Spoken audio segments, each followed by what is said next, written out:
Ya, Assalamualaikum warahmatullahi wabarakatuh. Waalaikumsalam Waalaikumsalam. warahmatullahi wabarakatuh. Di sini kami perwakilan dari kelompok 10. Di sini kami akan mempresentasikan yaitu dengan judul dampak teknologi informasi terhadap produktivitas dan kualitas hidup di konteks Indonesia. Kami mengambil dari buku Etik in Information Technology edisi kelima. Di sini di Indonesia sendiri transformasi digital menjadi agenda nasional. Pemerintah mendorong digitalisasi melalui berbagai program seperti Smart City, digitalisasi UMKM, hingga pembangunan infrastruktur jaringan internasional. Mungkin slide selanjutnya. Nah, di sini kita masuk ke pendahuluan. Sorry, sebelumnya Rel. Sebelumnya Rel. Sebelumnya. Kelewatan pendahuluan. Nah, di sini masuk ke pendahuluan, yaitu pada slide ini kita akan membahas dua konsep utama yang paling yang saling berkaitan, yaitu produktivitas dan kualitas hidup dalam era digital. Yang pertama, kita pahami produktivitas. Nah, produktivitas secara umum adalah rasio antara output dan input. Dengan sumber daya yang sama, kita bisa menghasilkan hasil yang lebih besar. Maka produktivitas meningkat. Dalam konteks teknologi informasi, produktivitas digital berarti kerjaan selesai lebih cepat, kesalahan channel berkurang, biaya operasional lebih rendah, dan koordinasi lebih efisien. Namun, bab 8 ini menekankan bahwa produktivitas bukan satu-satunya tujuan hidup manusia. Inilah yang membawa kita pada konsep kedua, yaitu kualitas hidup digital. Nah, untuk kualitas hidup digital itu mencangkup yang pertama kesehatan fisik dan mental, kedua keseimbangan antara kerja dan kehidupan pribadi, yang ketiga rasa aman terhadap data dan privasi, yang keempat yaitu keadilan sosial dan akses yang merata. Di Indonesia ini, pemerintah memiliki visi besar transformasi digital di Indonesia 2045. Dengan harapan teknologi dapat menjadi mesin pertumbuhan ekonomi nasional. Namun, bab 8 ini mengingatkan kita bahwa peningkatan produktivitas yang tidak disertai perhatian dan kualitas hidup dapat meningkat.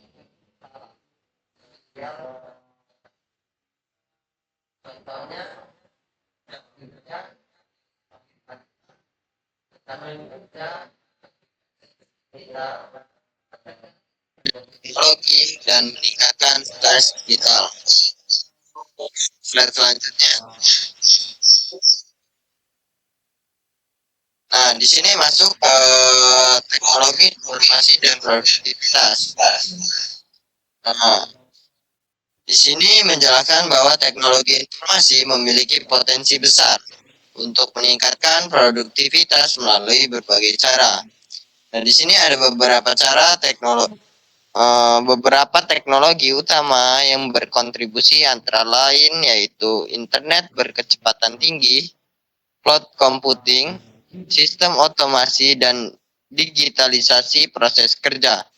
Secara teori, Teknologi ini membuat organisasi bekerja lebih efisien. Namun pada praktiknya, peningkatan produktivitas tidak selalu langsung terlihat.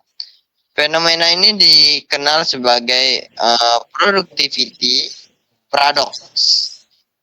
Productivity paradox itu menjelaskan kondisi ketika perusahaan atau negara telah menginvestasikan dana besar untuk teknologi.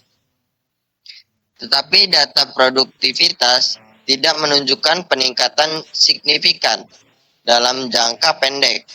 Nah, mengapa hal itu terjadi? Nah, di sini untuk menjelaskan beberapa penyebab, yaitu yang pertama, kurangnya kesiapan SDM, proses adaptasi yang lambat, budaya kerja yang lama yang belum berubah, teknologi tidak diimbangi kebijakan yang tepat. Artinya, teknologi bukan solusi instan. Tanpa manajemen dan etika yang baik, teknologi justru bisa menambah kompleksitas pekerjaan. Geser slide selanjutnya. Nah, di sini masuk ke produktivitas digital di Indonesia. Nah, di Indonesia kita bisa melihat contoh nyata bagaimana teknologi meningkatkan produktivitas, terutama pada sektor-sektor tertentu. Yang pertama, ada UMKM. Nah, UMKM ini yang sebelumnya hanya melayani pasar lokal, kini dapat menjangkau pasar nasional, bahkan internasional melalui marketplace, media sosial, dan sistem pembayaran digital. Nah, yang kedua ada pada sektor pertanian. Nah, di sektor pertanian ini teknologi IoT dan sensor digunakan untuk dia bisa menggunakan teknologi IoT dan sensornya. Nah, untuk memantau misalnya memantau kelembapan tanah, mengatur irigasi, meningkatkan hasil panen. Yang ketiga, untuk sektor industri dan pemerintahan. Nah, dia memakai cloud computing.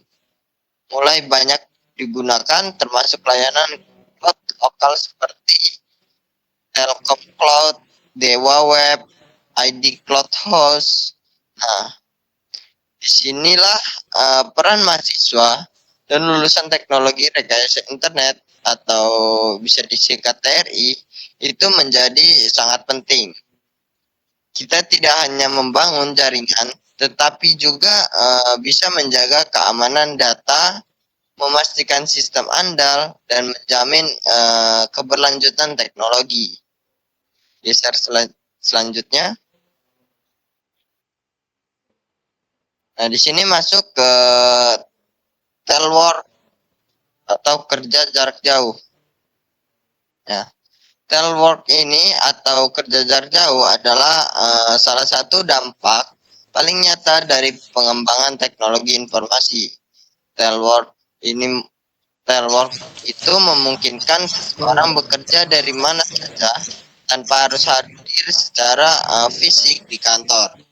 Dengan dukungan teknologi seperti VPN, cloud storage, video conference, dan sistem kolaborasi daring.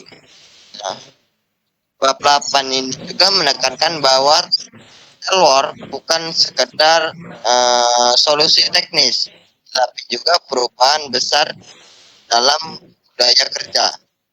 Nah, sebelum era digital, kehadiran fisik sering dianggap sebagai indikator produktivitas. Namun dengan telework, ukuran produktivitas bergeser dari kehadiran menjadi hasil kerja. Nah, disinilah muncul tantangan etika seperti bagaimana menjaga disiplin kerja, bagaimana melindungi privasi kerja, bagaimana mencegah eksploitasi jam kerja. Ya, mungkin cukup. Untuk slide selanjutnya akan dijelaskan oleh rekan saya. Oke, jadi di sini kita masuk slide selanjutnya, yaitu di telework di Indonesia. Nah, jadi fenomena telework atau kerja jarak jauh di Indonesia dalam beberapa tahun terakhir, nah sistem kerja ini semakin umum diterapkan baik di sektor pemerintahan maupun swasta. Nah, untuk aparatur sipil negara atau ASN, saat ini sudah mulai diterapkan sistem kerja hybrid, yaitu kombinasi antara bekerja dari kantor dan bekerja dari rumah. Di sektor swasta, khususnya startup, digital, dan freelancer, sistem kerja remote bahkan sudah menjadi praktik yang lazim. Nah, telework membahas beberapa dampak positif seperti fleksibilitas waktu kerja dan efisiensi. Karena pekerja tidak perlu menghabiskan waktu untuk perjalanan. Namun, di sisi lain, telework juga memiliki dampak negatif. Salah satunya adalah munculnya digital burnout, yaitu kelelahan mental akibat terus-menerus terhubung dengan pekerjaan melalui perangkat digital.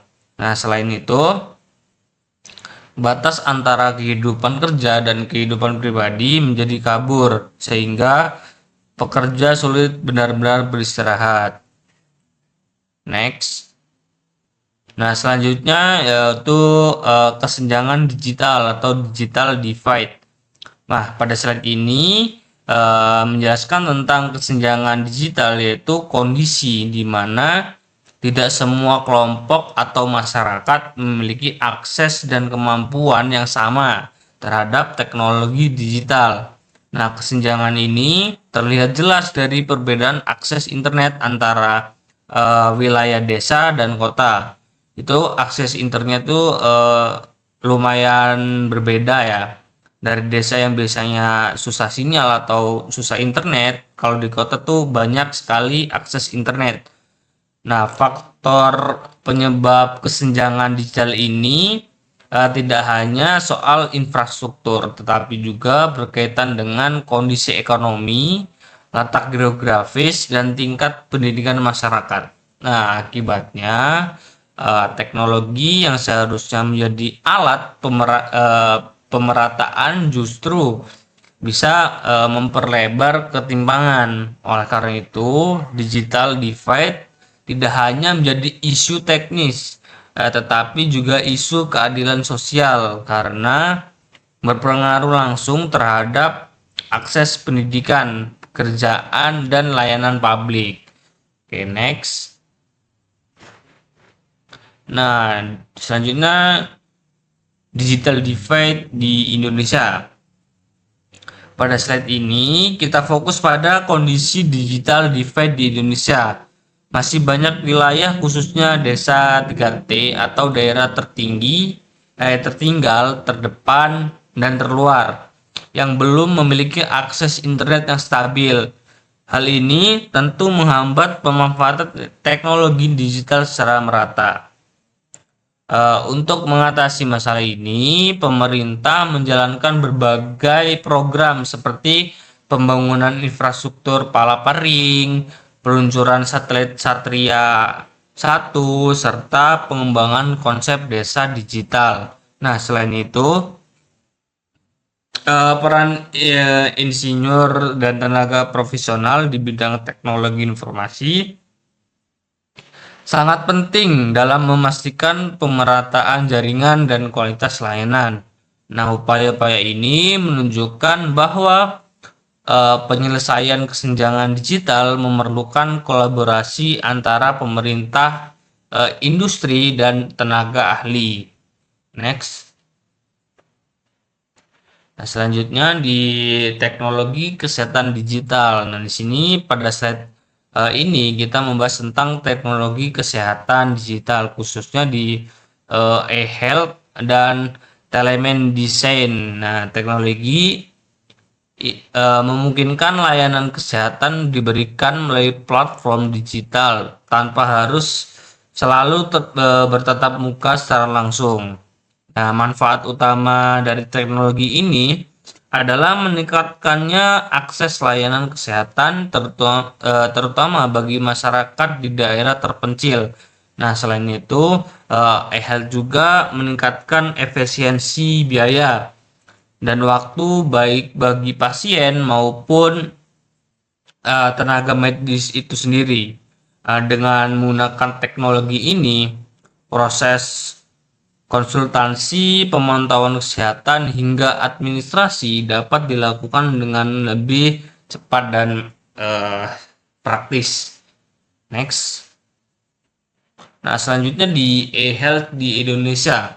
Nah, pada saat ini kita melihat penerapan di e-health di Indonesia secara lebih konkret ya. Beberapa contoh aplikasi yang sudah banyak digunakan antara lain ada Halodoc dan Halo Dokter untuk layanan konsultasi kesehatan serta SIMRS atau Sistem Informasi Manajemen Rumah Sakit. Nah, untuk pengelolaan data dan layanan rumah sakit. Jadi, penggunaan layanan e-health meningkat pesat selama pandemi dan terus berlanjut hingga pasca pandemi saat ini. Hal ini menunjukkan bahwa masyarakat mulai menerima teknologi digital sebagai bagian dari sistem kesehatan. Namun di balik manfaatannya, tetapi ada juga tantangan seperti perlindungan data medis, terus keamanan sistem dan pemerataan akses layanan yang perlu terus diperhatikan oleh kedepannya. Oke, mungkin bisa dilanjutkan oleh rekan saya. Mungkin apa ini?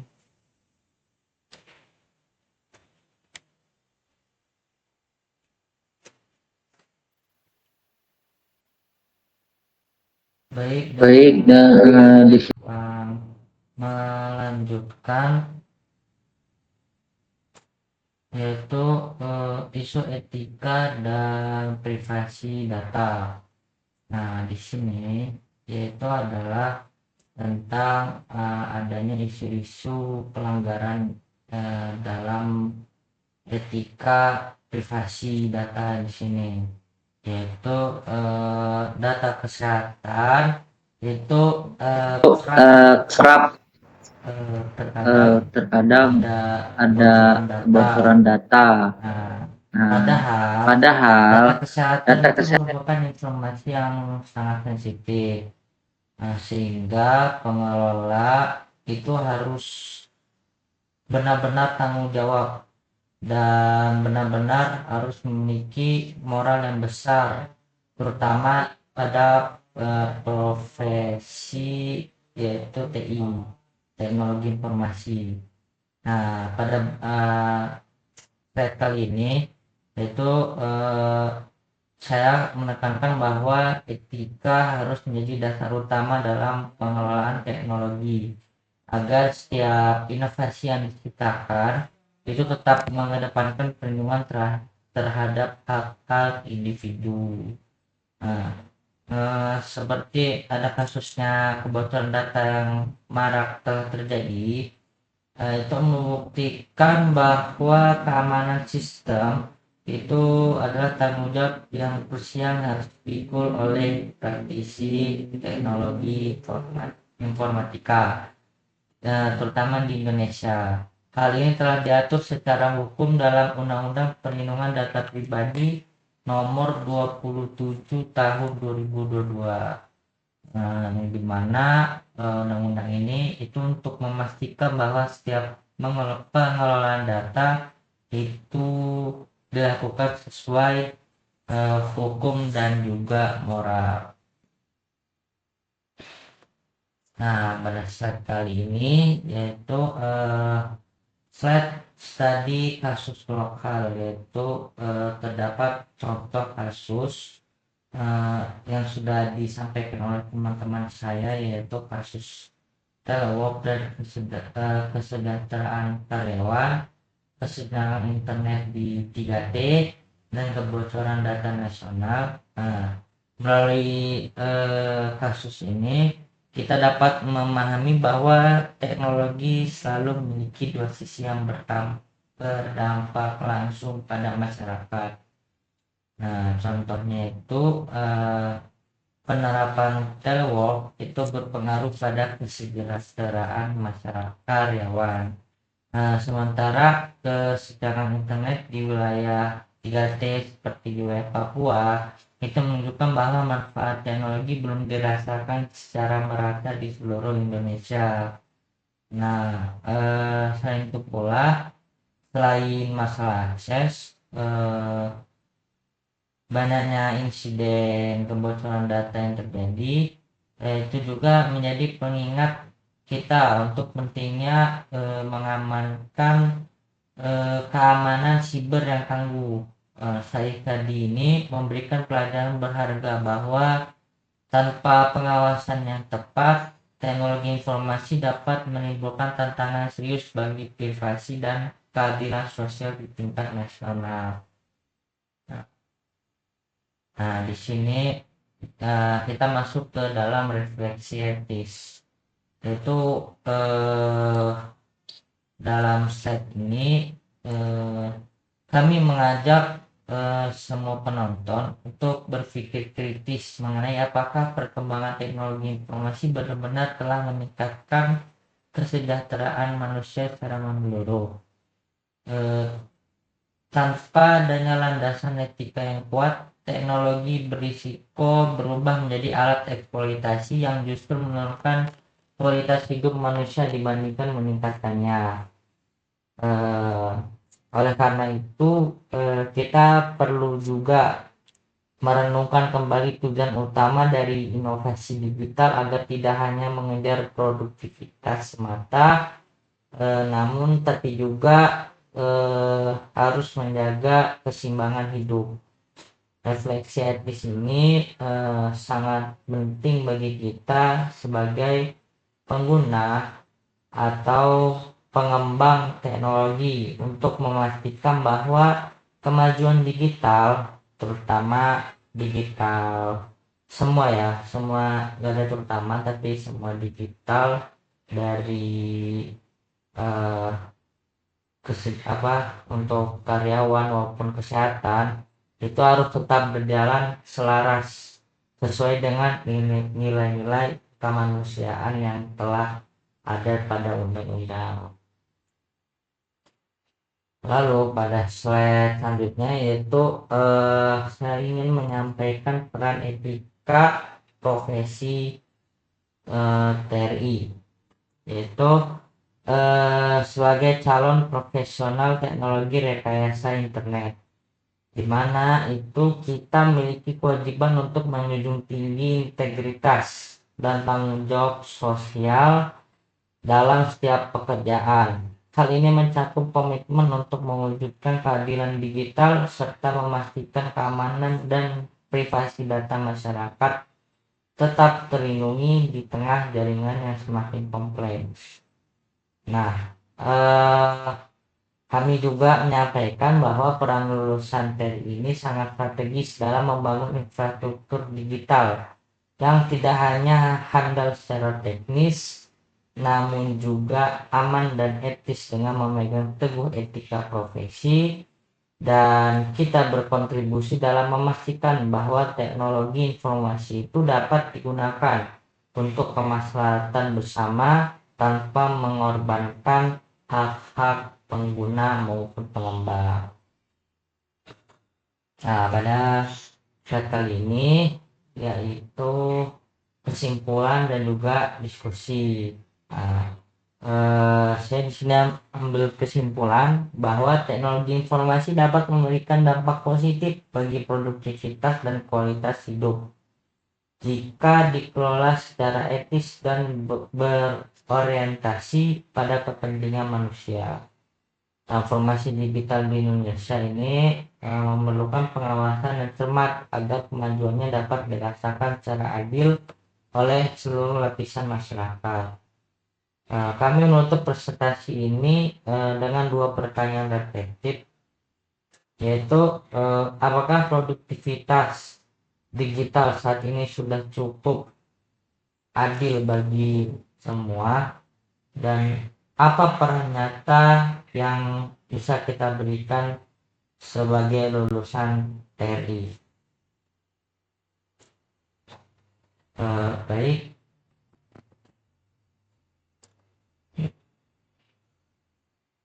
Oke, mungkin dari saya ya ingin menjawab pertanyaan nomor satu, apakah produktivitas digital di Indonesia sudah adil?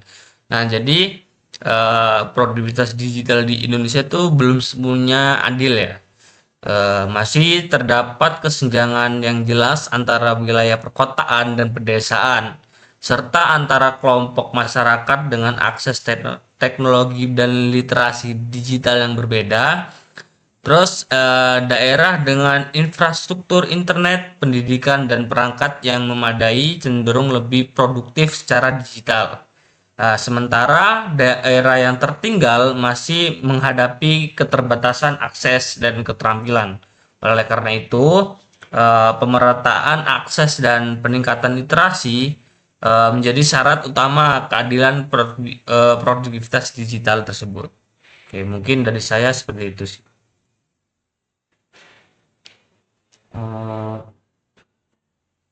bagaimana dengan pertanyaan reflektif kedua?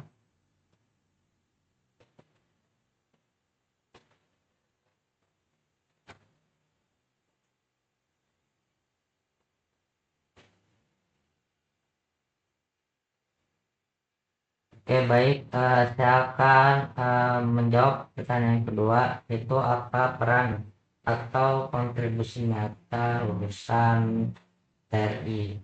Baik, di sini peran nyata dalam kontribusi lulusan TRI itu menurut saya adalah seperti yang telah saya sampaikan, bahwa lulusan dari TRI itu akan sangat-sangat bertanggung jawab dalam pekerjaannya, dan juga lulusan dari TRI itu tidak hanya paham atau pakar atau handal dalam semua materi yang disampaikan, namun dalam teknis juga ya. Jadi dalam pekerjaan itu semuanya mereka juga bisa dapat diandalkan. Mungkin cukup. Terima kasih. Bila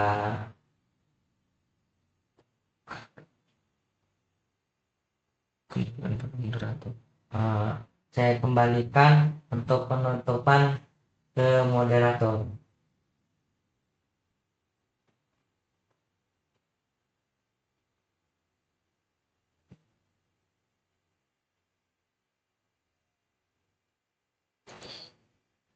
Bila ada kesalahan kami mohon maaf. Saya akhiri. Wassalamualaikum warahmatullahi wabarakatuh. Waalaikumsalam warahmatullahi wabarakatuh.